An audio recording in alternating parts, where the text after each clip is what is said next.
Même des païens qui vont payer des humoristes qui vont te faire rire.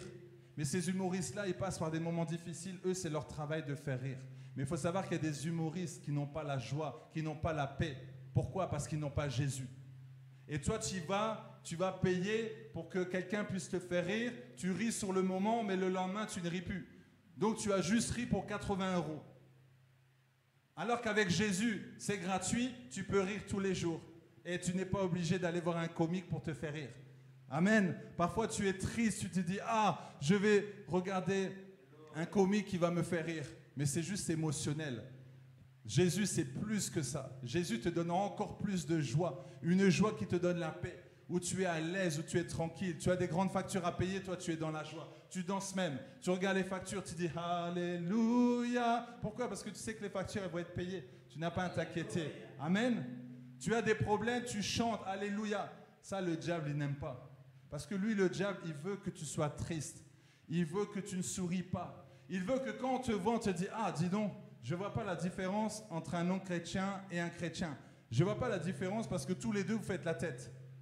Mais s'il y a la joie, il dit, mais toi, comment tu arrives à avoir la joie malgré ce qui se passe dans ce monde? Comment tu arrives à avoir la joie malgré qu'on t'a viré du travail? Comment tu arrives à avoir la joie? Tu as perdu ton enfant. Comment ça se fait que tu as la joie? Tu dis, c'est Jésus.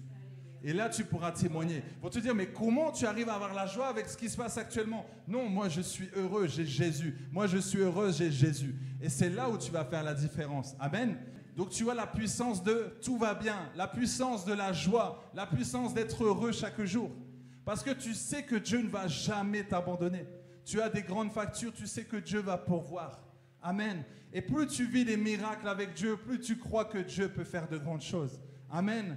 C'est pourquoi vous voyez souvent, je parle de la foi, et pas souvent, mais tout le temps, je parle de la foi. Parce qu'avec mon épouse, nous vivons les miracles. Nous vivons miracle sur miracle. Et si vous avez vu les miracles, et toi-même, tu as vu le miracle, tu es venu ici, tu as été guéri. Même, tu es venu ici, il s'est passé quelque chose. Donc tu dis, mais Dieu est capable de faire de grandes choses. Amen. Alléluia. Des personnes qui sont venues ici chargées, tristes, et ils ont retrouvé la joie. Alléluia. Ils ont retrouvé la joie, ils ont retrouvé la joie du Seigneur. Et c'est ça. Quand tu vois une difficulté dans ta vie, sois dans la joie. Tu es dans la joie, tu es dans la joie, tu es dans la joie. Et le diable n'est pas content. Et tu montres au diable, non, moi je suis dans la joie parce que c'est ma force. Et la joie va te donner la force. Tu n'es pas obligé d'aller voir un comique. Tu n'es pas obligé d'aller faire ci, d'aller faire ça. Alléluia. Tu vois, dans ce monde, les gens veulent retrouver de la joie. Qu'est-ce qu'ils font? Ils vont boire de l'alcool. Ils pensent qu'en buvant de l'alcool, ils vont avoir de la joie. Alléluia. Tu vois, même tu vas dans une soirée avec la famille et toi, tu commences à danser et les gens te regardent et disent, tu as bu. Vous voyez toujours le réflexe, ah, toi tu danses bien, tu as bu. Non, j'ai pas bu, c'est naturel, c'est le Saint-Esprit. Mais il y a des personnes qui sont tellement mal dans leur peau qu'ils doivent boire l'alcool, boire l'alcool, boire l'alcool et après on les voit danser sur la piste. Sinon, ils vont pas danser. Vous voyez, avec Jésus, tu peux danser. Alléluia, nous n'avons pas besoin de prendre de l'alcool, tu n'as pas besoin de fumer quoi que ce soit. Tu peux aller naturellement et Dieu va te donner la joie. Alléluia, parfois dans notre maison avec les enfants, parfois on danse, parfois avec mon épouse on danse, des fois elle me prend, hop on danse, on commence à faire des pas de danse et on est heureux. Même les enfants ils nous regardent et me disent, ah bon ça c'est les enfants, mais vous êtes bizarres. Et après ils disent non, ils savent que c'est la joie du Seigneur. Alléluia. Quand on était enfant, n'est-ce pas, on s'amusait, on faisait des bombes dans la piscine. Là maintenant, non, moi, attends, là maintenant je suis manager d'une grande société, bombe à la piscine, non quand même, un peu de tenue. Alléluia, mais fais une bombe dans la piscine, vas-y, amuse-toi, fais le toboggan avec tous les enfants. Alléluia, ça fait tellement du bien. Demain ou même ce soir, je t'encourage à danser dans ta cuisine. Tu mets la musique, la louange et tu commences à danser. Alléluia. Avec les anges, tu commences à danser. Tu es dans la joie. Tu dis, personne ne va m'enlever cette joie. J'ai la joie. Alléluia. Mais cette joie va embêter le monde. Cette joie va embêter toutes les personnes qui sont autour de toi. Parce que si tu vas dans le bus, le matin, lundi matin, au Luxembourg, tous les gens qui font la tête, tu rentres, tu dis, bonjour, je vous envoie la joie. Ils vont te dire, lui, il n'est pas bien. Lui, il va te dire, lui, il n'est pas bien dans sa tête. Ça ne va pas du tout. Par contre, si tu rentres et tu commences à te plaindre du gouvernement, ça ne va pas, le retard, ils vont dire, ah, là, il est normal. Alléluia.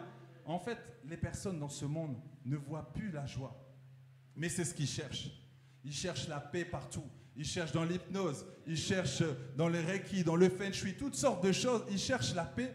En fait, la paix qui va redonner la joie. Amen. Mais je tiens à t'encourager, mon frère, ma soeur. Continue d'avoir la joie. Ça dérange, ça va déranger. L'amour va triompher sur le mal. Cette joie va contaminer. Amen. Tu y vas, tu dis, je vous donne de la joie. Je vous donne la joie du Seigneur. Amen. Parce que c'est ce que les gens, ils ont besoin. Quand tu es en famille, tout le monde est triste. C'est ténébreux là dans cet environnement. Tu viens et tu amènes la joie. Il y a des personnes comme ça, lorsqu'ils arrivent dans un endroit, ils commencent à juste sourire et ils donnent de la joie. Amen. Mon épouse, elle a cette grâce-là. Quand elle va dans un endroit, elle sourit toujours, elle est bien avec tout le monde et c'est ce qui amène cette grâce et c'est pour ça que ça s'appelle grâce. Amen. Et oui, c'est double grâce. Il y en a, ils ont double grâce. Et bien tant mieux, alléluia. Ne sois pas jaloux, mon frère, ma sœur. Amen. Mais c'est la joie. Malgré qu'il y a des difficultés, malgré qu'il y a des souffrances. Alléluia. Quand j'ai rencontré mon épouse, quand je l'ai vue avec le sourire, tu ne peux pas te dire qu'elle a des soucis, qu'elle a des problèmes. Et quand j'ai discuté avec elle, j'ai dit, waouh, mais tu viens de loin. Alléluia. Donc c'est mieux que les gens te voient heureux, te voient heureuse. Et en plus, tu vas glorifier Dieu. Et en plus, ça te fait du bien. Alléluia, ça te fait du bien. Alors mon frère, ma soeur, je t'encourage à avoir la joie. Non pas seulement ce soir, mais avoir la joie constamment. Retrouver la joie. Tu dis non mais c'est vrai, à quoi ça sert que je m'inquiète? À quoi ça sert que je m'inquiète de cette maladie? Je sais que je vais être guéri. À quoi ça sert que je m'inquiète de cette épreuve? Je sais que Dieu va se glorifier. À quoi ça sert que je m'inquiète de ma voiture qui ne fonctionne pas? Je sais que je vais trouver une solution. Et si ta voiture ne fonctionne pas, prends le bus, c'est gratuit. Alléluia. Et comme ça, tu vas bénir les gens et tu vas sourire et tu vas chanter et amen et tu vas apporter de la joie.